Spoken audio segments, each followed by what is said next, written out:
儿媳一巴掌扇在婆婆脸上，语气冰冷：妈，你到底在干什么？念安在家哭了一上午，你居然在这里打牌。王桂兰脸上的笑容瞬间僵住，不耐烦地甩开儿媳的手：你嚷嚷什么？我就玩2把。念安哭2声，怎么了？李建国生气地回应说：你怎么能把他一个人丢在家里？要是出了什么事儿，你后悔都来不及。王桂兰却满不在乎，翻了个白眼儿：能出什么事儿？不就是哭了几声吗？小孩子皮实得很，哪有那么娇气？两人在张寡妇家吵了起来，牌友们都劝架，可王桂兰依旧我行我素，还说李建国娶了媳妇儿忘了妈，胳膊肘往外拐。李建国看着不讲理的母亲，又看着怀里可怜的儿子，心里又气又无奈，只能抱着念安回了家，给念安换了尿不湿，喂了奶，又哄她睡了。王桂兰心里却依旧没当回事儿，她觉得儿媳就是小题大做，不就是带个孩子吗？哪有那么多讲究？从那以后，王桂兰就开始耍小聪明，每天等夫妻俩上班走了，就把念安放在婴儿床上，然后偷偷去隔壁打牌。只要听见有人回来的声音，就赶紧跑回家，装作一直在照看念安的样子。林秀莲一开始没发现，可时间长了就觉得不对劲儿。有时候她下班回来会发现念安的尿不湿是湿的，身上的衣服也皱巴巴的，有时候还能闻到婆婆身上有烟味和麻将馆的味道。更重要的是，念安越来越怕生，只要她一离开就会不停地哭。有一次，林秀莲特意提前下班，悄悄回了家，推开门就看见家里空荡荡的，念安躺在婴儿床上不停地哭，而王桂兰依旧在隔壁张寡妇家打牌，笑声都能传过来。林秀莲的心一下子就凉了，她走进卧室，抱起念安，看着儿子哭红的眼睛，心里的委屈和愤怒一下子涌了上来。他抱着念安走到张寡妇家，站在门口冷冷地看着正在打牌的王桂兰。妈，你又在打牌？念安在家哭了这么久，你就一点都不心疼吗？王桂兰看见林秀莲，脸上闪过一丝慌乱，随即又恢复了镇定，慢悠悠地放下麻将牌。我就玩了一会儿，这不是听见你回来了，正准备回去吗？玩了一会儿，林秀莲的声音都在发抖。我提前下班回来，已经在门口站了10分钟了，你压根儿就没打算回去。妈，念安是你的亲孙子，你怎么能这么对他？王桂兰被林秀莲说的脸上挂不住，也来了脾气。我怎么对他了？我把他喂饱了，放在床上，又没饿着他，没冻着他，哭2声怎么了？你要是不满意，你自己带，别指望我。两人吵了起来，李建国刚好下班回来，看到这一幕，赶紧上前劝架，一边劝母亲，一边劝妻子，弄得两头不是人。那天晚上，夫妻俩一夜没睡好，林秀莲哭着跟李建国说，她实在不放心把念安交给婆婆带，可两人都要上班，没人带孩子，这可怎么办？李建国也很无奈，他知道母亲的脾气，一旦犯了麻将瘾，谁都拦不住。可他又不能不管自己的母亲，更不能让念安没人照看。最后，夫妻俩商量着再给王桂兰一次机会，要是他再敢因为打麻将忽略念安，就只能请村里的张婶来帮忙带孩子，哪怕多花点钱，也不能让念安受委屈。第二天，李建国又找王桂兰谈了一次，语气格外沉重。妈，我再跟你说最后一次，以后不准再因为打麻将忽略念安。要是念安出了什么事儿，我这辈子都不会原谅你，我们也只能请别人来带孩子了。王桂兰看着儿子严肃的眼神，心里也有了一丝忌惮。他知道李建国说到做到，要是真的请别人来带孩子，他脸上也无光，于是就郑重地答应了，说以后再也不打麻将了，好好照看念安。夫妻俩见婆婆态度诚恳，心里也松了一口气，以为婆婆这次真的能改正，于是就放心地去上班了。可他们万万没想到，王桂兰只是嘴上答应的好听，心里的麻将瘾根本就戒不掉。这天，村里的麻将馆老板托人带话给王桂兰，说有几个老牌友来了， 3缺1，让他赶紧过去，还说今天的赌注不大，就是图个乐子。王桂兰一听，心里又开始痒痒了。她看了看正在婴儿床上熟睡的念安，心里想，我就去玩一把，很快就回来。念安去玩一把，很快就回来。念安睡得这么香，肯定不会醒，不会出什么事儿的。他又犹豫了一会儿，想起儿子的警告，心里有些害怕，可麻将的诱惑实在太大了。最终他还是没能忍住，悄悄锁上家门，快步向麻将馆走去。麻将馆里烟雾缭绕，几个牌友早就等着他了，一看见他进来，就赶紧招呼他坐下，递上麻将牌。王桂兰一坐到牌桌上，就把所有的顾虑都抛到了脑后，专心致志地打了起来，一把接一把，输了想赢回来，赢了还想赢更多，越玩越投入，完全忘了家里还有一个7个月大的孙子。时间一点点过去，从下午2点一直玩到傍晚6点多，天都快黑了，王桂兰才想起家里的念安，心里咯噔一下，赶紧放下麻将牌，起身就往家跑。他一边跑一边在心里念叨，千万别出事儿，千万别出事儿，念安一定还在睡觉。可他心里清楚，念安一般下午睡2个小时就会醒，现在都过去4个多小时了，念安肯定早就醒了，说不定还在哭。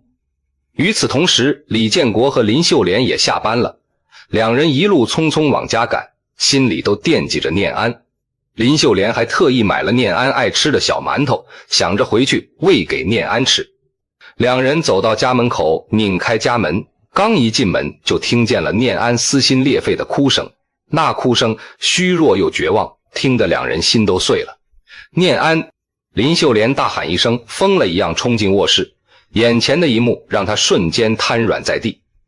只见念安直挺挺地摔在冰凉的瓷砖地上，小脸憋得发紫，眼睛紧紧闭着，哭声越来越弱，脑袋上磕出了一大块青紫色的肿包，鲜血顺着额头流了下来，染红了小小的脸颊。李建国也冲了进来，看到这一幕，吓得浑身发抖。他赶紧蹲下身，小心翼翼地抱起念安，手都在不停地哆嗦，连话都说不出来了。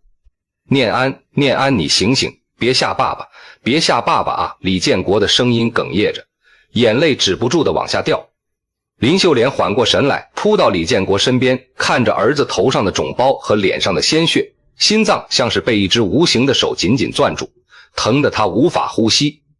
他抱着念安，浑身都在发抖，眼泪像断了线的珠子一样往下掉，嘴里不停地念叨：念安，我的儿，你怎么了？你别吓妈妈，妈妈对不起你，妈妈不该把你交给奶奶，不该把你一个人丢在家里。夫妻俩抱着念安，急得团团转。李建国赶紧挨个房间找王桂兰，客厅、卧室、阳台，找王桂兰，客厅、卧室、阳台、厨房，翻遍了整个家，都没找到王桂兰的影子。这个老东西到底去哪里了？李建国气得浑身发抖，声音里充满了愤怒和绝望。念安都这样了，他居然还不在家，他到底是不是念安的亲奶奶？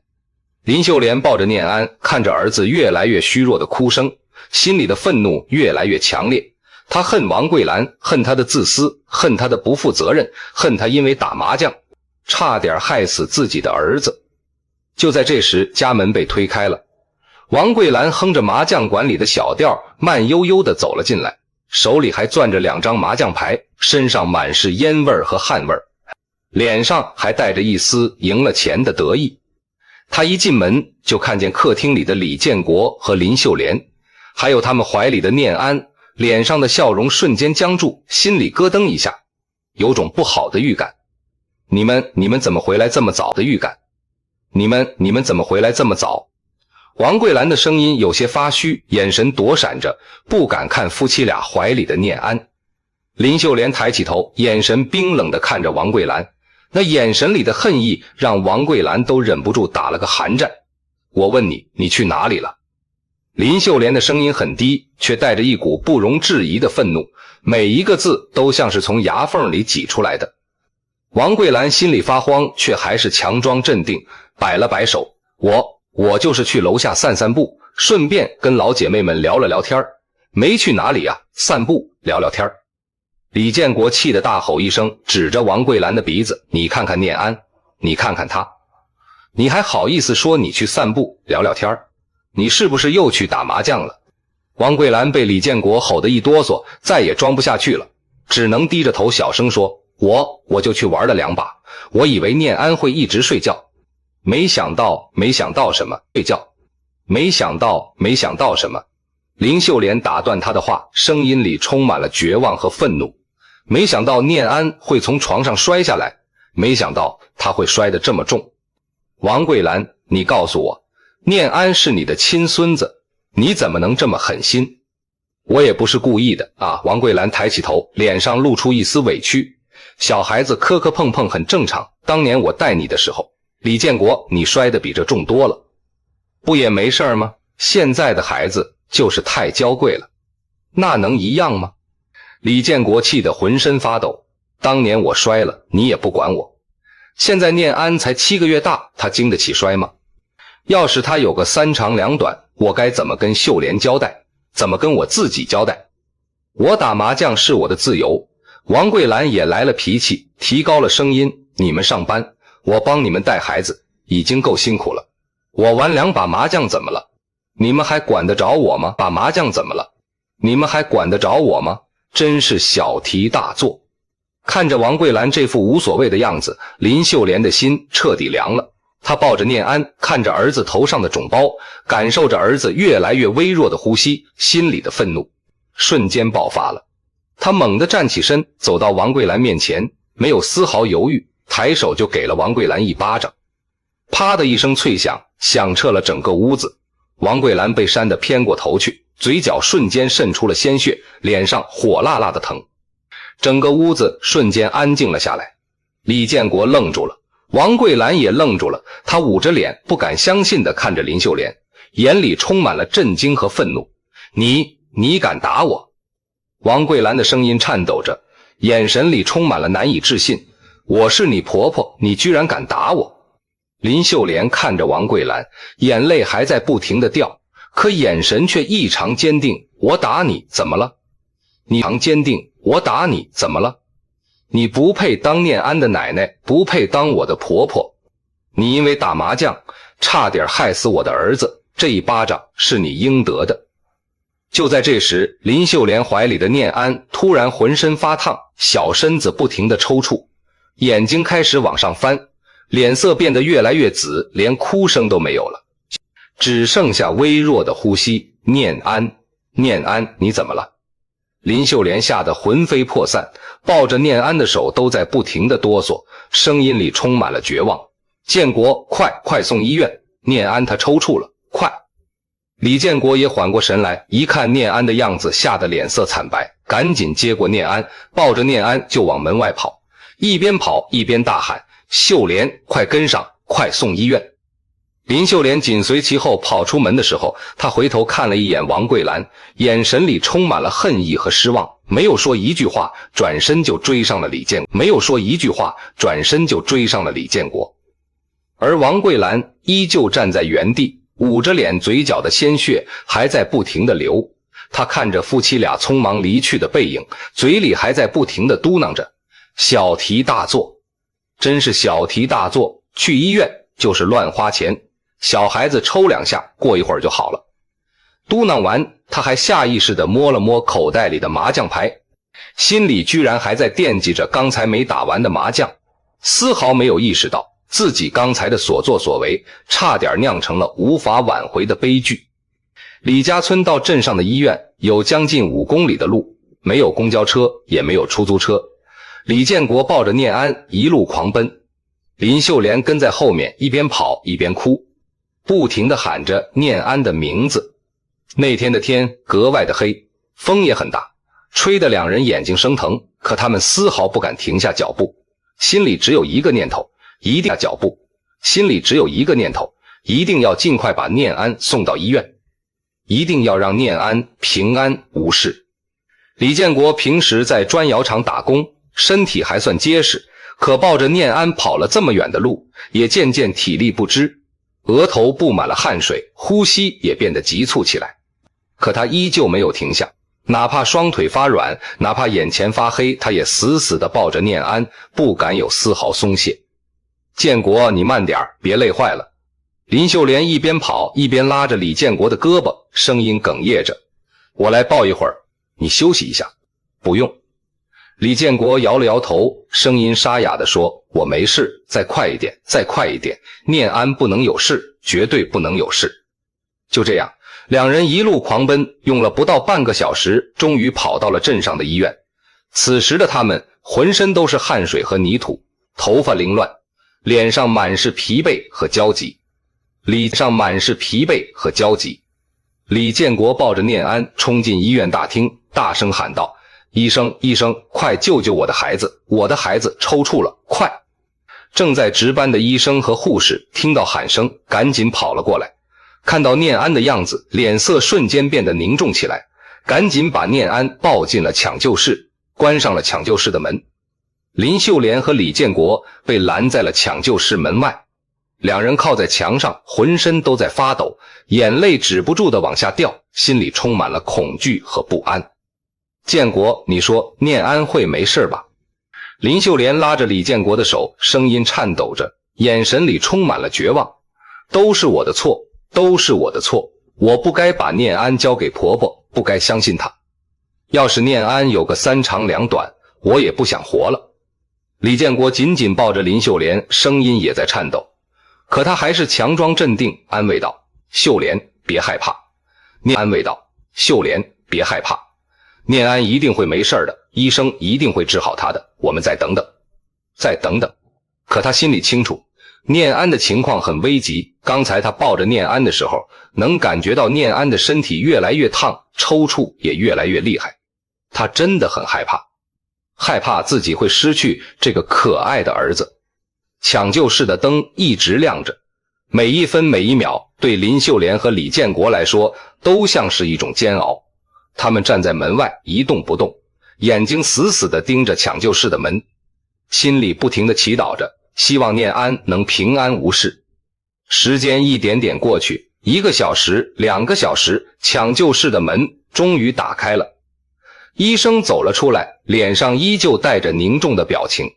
林秀莲和李建国赶紧冲了上去，抓住医生的手，急切地问道：医生，我的孩子怎么样了？他没事吧？快告诉我，他没事吧？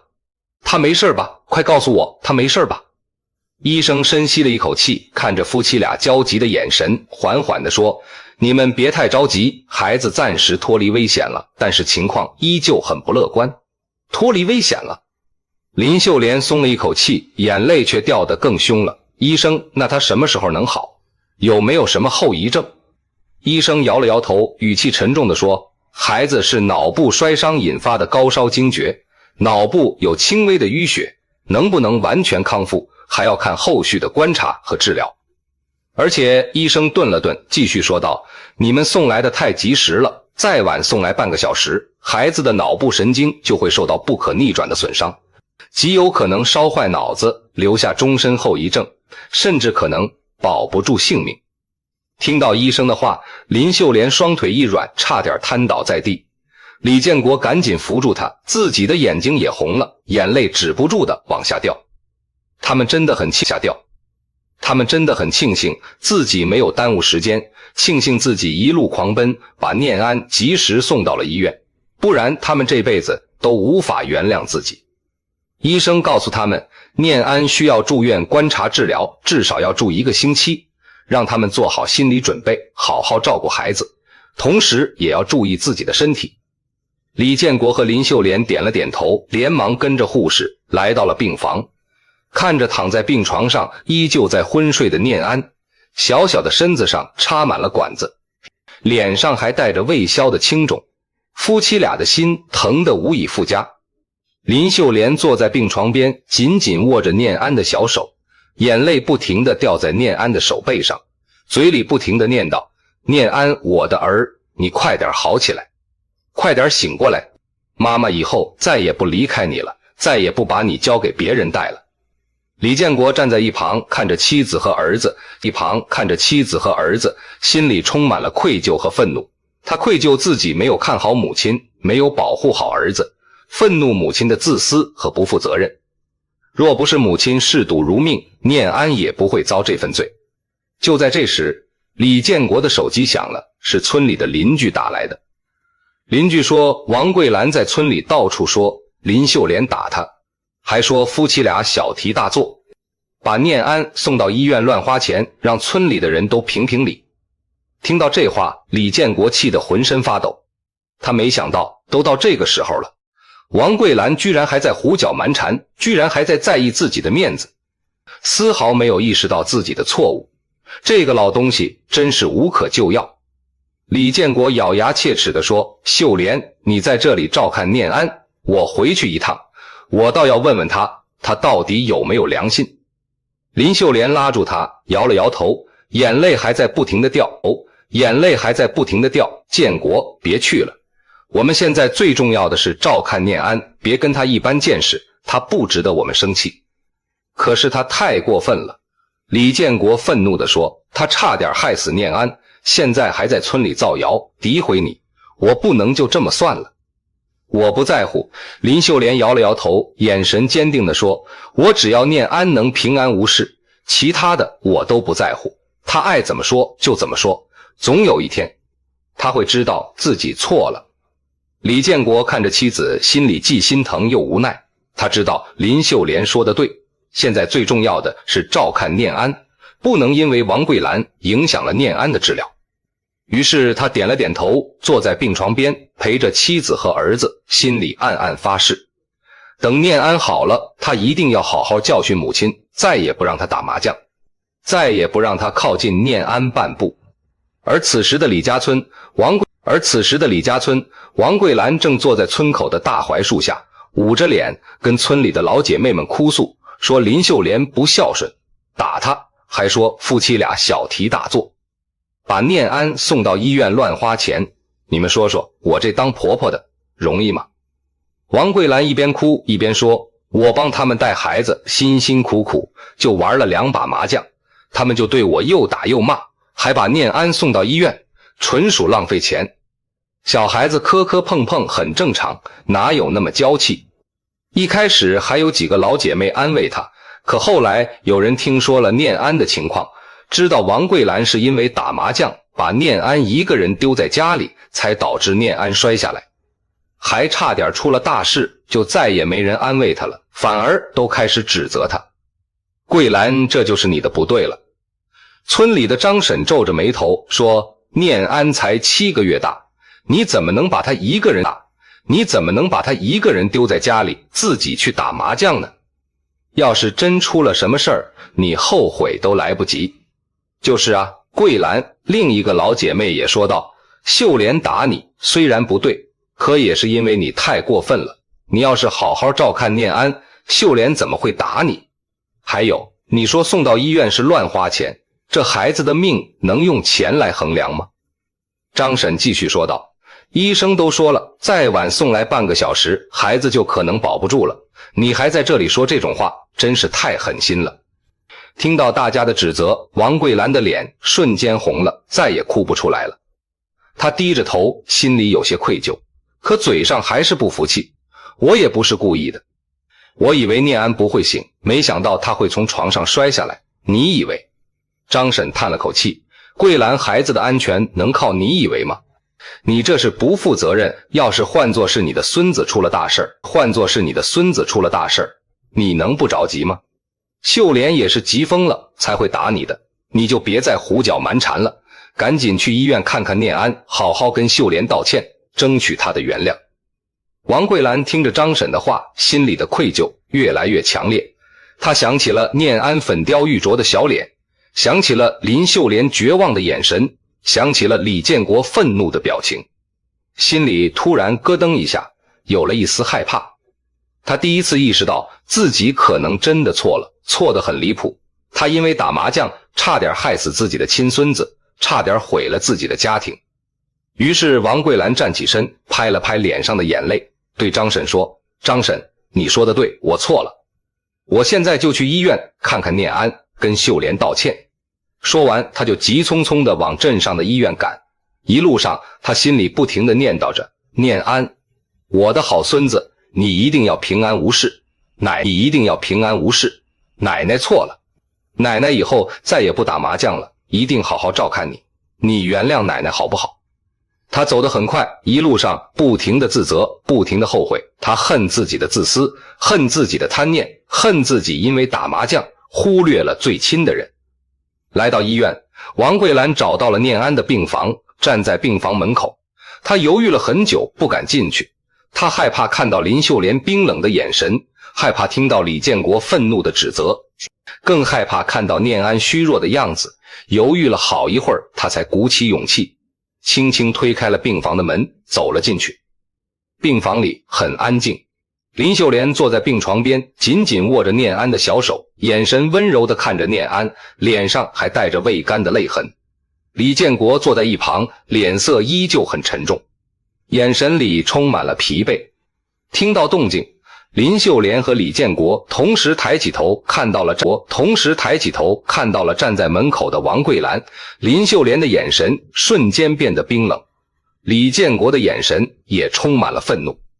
王桂兰看着他们，脸上露出一丝愧疚，慢慢走到病床边，看着躺在病床上的念安，小小的身子上插满了管子，脸上的青肿还没有消，眼泪瞬间就掉了下来。念安，我的好孙子。王桂兰哽咽着，声音颤抖着，奶奶错了，奶奶对不起你，奶奶不该因为打麻将把你一个人丢在家里，不该让你受这么大的罪，你原谅奶奶好不好？林秀莲没有说话，只是冷冷地看着他，眼神里的恨意丝毫没有减少。他永远都不会忘记念安摔在地上浑身是血的样子，永远都不会忘记念安抽搐时那种绝望的感觉。李建国看着母亲，心里也很生气，可看到母亲愧疚的样子，看到母亲掉眼泪，他的心又软了下来。毕竟王桂兰是他的母亲，是念安的奶奶。妈，你现在知道错了，还有用吗？李建国的声音依旧很沉重，念安受了这么大的罪，差点就没了性命，你要是早点醒悟，念安就不会遭这份罪了。我知道我错了。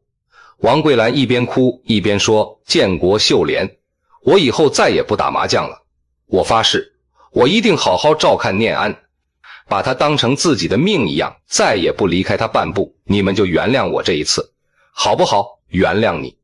林秀莲终于开口了，声音沙哑，带着一丝疲惫和绝望。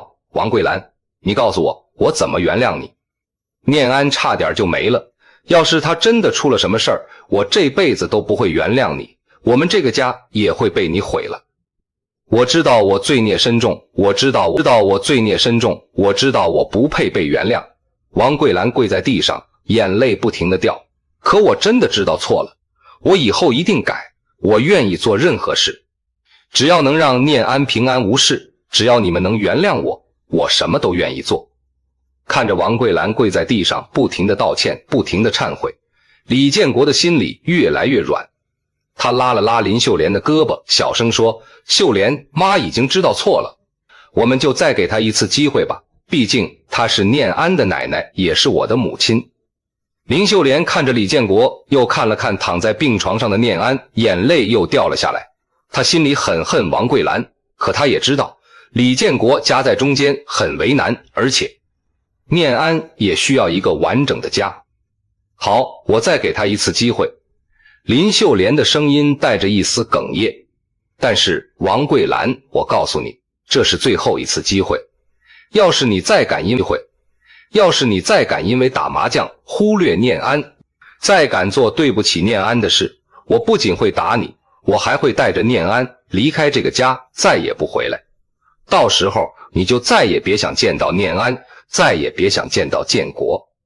王桂兰听到林秀莲愿意原谅她，赶紧点了点头，激动地说，谢谢秀莲，谢谢你们愿意原谅我，我发誓，我以后再也不打麻将了，一定好好照看念安，绝对不会再让你们失望，绝对不会再让念安受一点委屈。说完，他站起身，走到病床边，小心翼翼地看着念安，不敢碰他，生怕碰疼他，眼神里充满了愧疚和疼爱。从那以后，王桂兰就真的戒掉了麻将，每天都守在念安的病床边，悉心照料着念安，给念安喂水、喂药、换尿不湿，给念安讲故事，陪念安说话，再也没有离开过念安半步。他变得格外细心，格外有耐心，再也没有了以前的自私和贪玩，脸上的笑容也多了起来，眼里也多了一份责任和担当。林秀莲看着王桂兰的转变，心里的恨意也渐渐减少了。虽然她还是无法完全原谅王桂兰，但她也愿意给王桂兰一个改过自新的机会。毕竟念安需要一个完整的家，需要奶奶的疼爱。李建国看着母亲的转变，看着妻子和儿子，心里也很欣慰。他知道这个家终于又恢复了往日的平静，终于又有了温暖。就这样，念安在医院住了1个星期，在医生的治疗和家人的悉心照料下，终于康复了，脑部的淤血也消散了，没有留下任何后遗症，又恢复了往日的活泼可爱，粉雕玉琢的，看得一家人都格外开心。出院那天阳光明媚，微风和煦。李建国抱着念安，林秀莲陪在一旁，王桂兰跟在后面，手里拎着念安的东西，脸上带着温柔的笑容。一家人有说有笑，气氛格外融洽。回到李家村，村里的人看到王桂兰的转变都很惊讶，纷纷称赞她，说她终于戒掉了麻将，终于变得有责任心了。王桂兰听着大家的称赞，脸上露出了不好意思的笑容，心里也很愧疚，更加坚定了好好照看念安的决心。从那以后，王桂兰就再也没有打过麻将，每天都在家悉心照料念安，陪念安玩耍，给念安做辅食，把念安照顾得无微不至。林秀莲也渐渐放下了心中的芥蒂，和王桂兰和睦相处，一家人互帮互助，互相关爱，日子过得越来越幸福，越来越红火。有时候林秀莲会想起那天她扇王桂兰的那一巴掌，心里也会有些愧疚。她知道打人是不对的，可她当时真的是急疯了，真的很害怕失去念安。王桂兰也知道林秀莲那一巴掌是为了念安，是为了这个家，她不怪林秀莲，反而很感激林秀莲。若不是那一巴掌，他可能还不会醒悟，还会一直沉迷于麻将，最终毁了自己的家庭，害死自己的孙子。后来念安渐渐长大了，会走路了，会说话了，每次看到王桂兰都会奶声奶气地喊奶奶。王桂兰每次听到都会笑得合不拢嘴，把念安抱在怀里，亲了又亲，眼里满是疼爱。有时候王桂兰会给念安讲起当年的事儿，讲起自己因为打麻将差点害死他的事儿，讲起林秀莲那一巴掌，讲起自己的忏悔和转变。念安虽然还小，不懂太多的道理，但他知道奶奶是爱他的，知道妈妈当年是因为担心他才会打奶奶，他会抱着王桂兰的脖子，奶声奶气地说，奶奶，我不怪你，我知道你错了，以后我们都好好的。听到念安的话，王桂兰的眼泪总会忍不住掉下来，心里充满了愧疚和欣慰。她很庆幸自己当年醒悟了，很庆幸自己没有酿成无法挽回的悲剧，很庆幸这个家依旧完整，依旧温暖。李家村的人也常常提起这件事儿，都说王桂兰是被那一巴掌打醒的，是被亲情唤醒的，都说林秀莲那一巴掌打得好，打得直，不仅救了念安，也救了王桂兰，救了整个李家。这件事儿也渐渐在周边的村子传开了，成为了一段民间佳话，提醒着每一个人，亲情是最珍贵的，亲情是最珍贵的，不要因为一时的贪念忽略了身边最亲的人，不要等到失去了才懂得珍惜，否则后悔都来不及。而王桂兰也用自己的行动证明了自己的改变，她不再是那个嗜赌如命、自私自利的老太太，而是一个充满爱心、有责任心的奶奶，一个疼爱孙子、珍惜家庭的老人。每天人们都能看到王桂兰抱着念安在村里的小路上散步，陪念安玩耍，脸上带着温柔的笑容，阳光洒在他们身上，格外温暖，格外幸福。李建国和林秀莲依旧每天上班，下班回家就能看到母亲和儿子温馨的画面，心里满是欣慰和幸福。他们知道这个家因为王桂兰的转变，变得更加温暖，更加幸福，他们也更加珍惜这份来之不易的亲情和幸福。直到后来念安长大了，考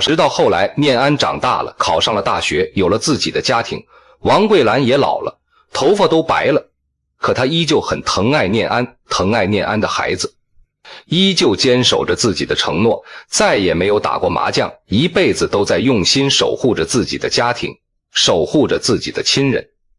而当年那一巴掌也成为了这个家庭最深刻的记忆，它不是仇恨的象征，而是亲情的唤醒，是救赎的开始。它提醒着每一个人珍惜亲情，敬畏生命，不要因为一时的贪念毁掉自己的幸福，毁掉自己的家庭。这就是发生在李家村的一个民间故事，一个关于麻将，关于亲情，关于忏悔与救赎的故事。它没有惊天动地的情节，却有着最朴素的善恶观，最真挚的亲情，最动人的温暖，也让我们明白，无论犯下多大的错误，只要及时醒悟，懂得忏悔，懂得珍惜，就一定能得到原谅，就能重新拥有幸福。